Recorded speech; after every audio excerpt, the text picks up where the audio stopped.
The most important question of your life. Everybody wants what feels good. Everyone wants to live a carefree, happy, and easy life. To fall in love and have amazing sex and relationships. To look perfect and make money and be popular and well-respected and admired and a total baller to the point that people part like the Red Sea when you walk into the room. Everyone would like that. It's easy to like that. If I ask you, what do you want out of life? And you say something like, I want to be happy and have a great family and a job I like. It's so ubiquitous that it doesn't even mean anything. A more interesting question, a question that perhaps you've never considered before, is what pain do you want in your life? What are you willing to struggle for? Because that seems to be a greater determinant of how our lives turn out. Everybody wants to have an amazing job and financial independence, but not everyone wants to suffer through 60-hour work weeks, long commutes, obnoxious paperwork, to navigate arbitrary corporate hierarchies and the blasé confines of an infinite cubicle hell. People want to be rich without the risk, without the sacrifice, without the delayed gratification necessary to accumulate wealth. Everybody wants to have great sex and an awesome relationship, but not everyone is willing to go through the tough conversations, the awkward silences, the hurt feelings, and the emotional psychodrama to get there. And so they settle. They settle and wonder, what if? For years and years, and until the question morphs from what if into, was that it? And when the lawyers go home and the alimony check is in the mail, they say, what was that for? If not for their lowered standards and expectations 20 years prior, then what for? Because happiness requires struggle. The positive is the side effect of handling the negative. You can only avoid negative experiences for so long before they come roaring back to life. At the core of all human behavior, our needs are more or less similar. Positive experience is easy to handle. It's negative experience that we all, by definition, struggle with. Therefore, what we get out of life is not determined by the good feelings we desire, but by what bad feelings we're willing and able to sustain to get us to those good feelings. People want an amazing physique, but you don't end up with one unless you legitimately appreciate the pain and physical stress that comes with living inside a gym for hour upon hour, unless you love calculating and calibrating the food you eat, planning your life out in tiny plate-sized portions. People want to start their own business or become financially independent. But you don't end up a successful entrepreneur unless you find a way to appreciate the risk, the uncertainty, the repeated failures, and working insane hours on something you have no idea whether will be successful or not. People want a partner, a spouse, but you don't end up attracting someone amazing without appreciating the emotional turbulence that comes with weathering rejections, building the sexual tension that never gets released, and staring blankly at a phone that never rings. It's part of the game of love. You can't win if you don't play. What determines your success isn't what do you want to enjoy. The question is, what pain do you want to sustain?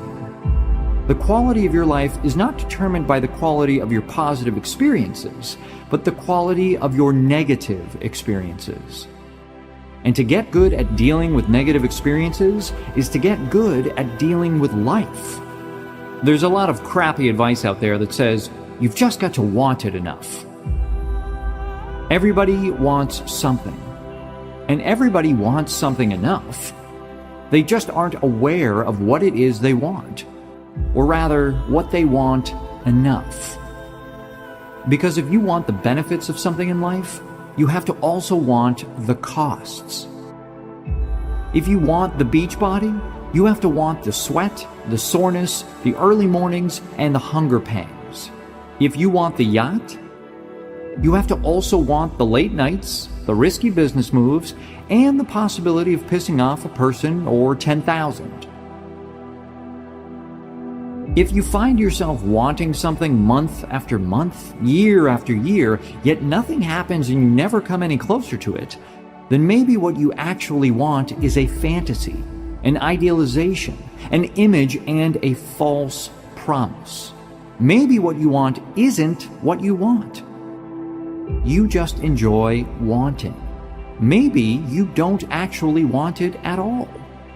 Sometimes I ask people, how do you choose to suffer? These people tilt their heads and look at me like I have 12 noses. But I ask because that tells me far more about you than your desires and fantasies. Because you have to choose something. You can't have a pain-free life.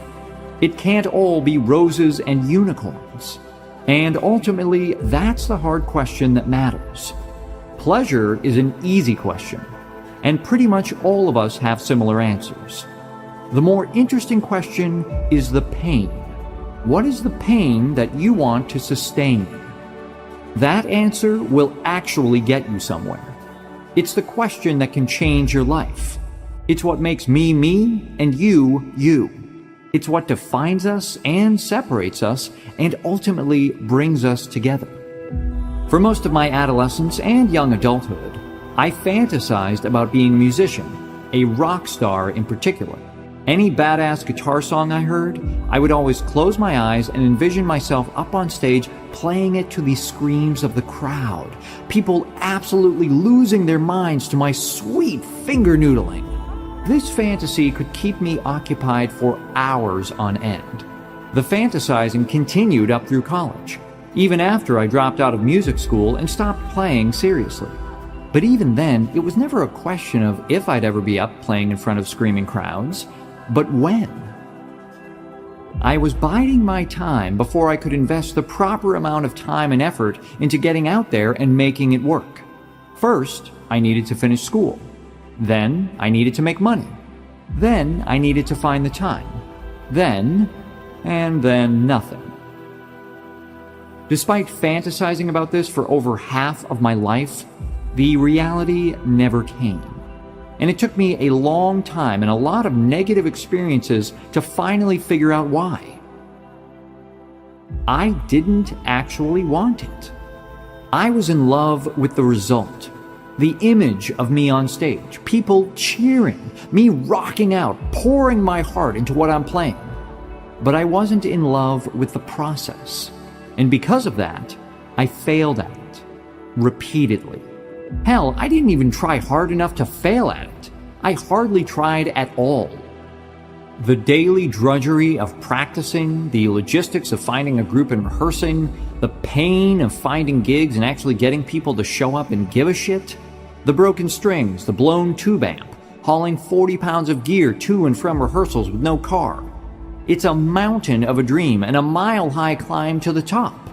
And what it took me a long time to discover is that I didn't like to climb much. I just liked to imagine the top.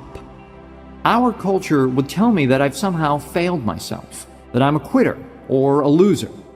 Self-help would say that I either wasn't courageous enough, determined enough, or I didn't believe in myself enough. The entrepreneurial/startup crowd would tell me that I chickened out on my dream and gave into my conventional social conditioning. I'd be told to do affirmations or join a mastermind group or manifest or something. But the truth is far less interesting than that. I thought I wanted something, but it turns out I didn't. End of story.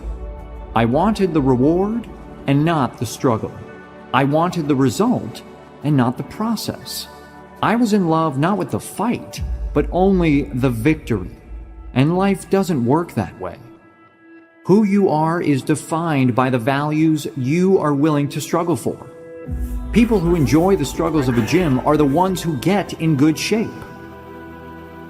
People who enjoy long work weeks and the politics of the corporate ladder are the ones who move up it. People who enjoy the stresses and uncertainty of the starving artist lifestyle are ultimately the ones who live it and make it. This is not a call for willpower or grit.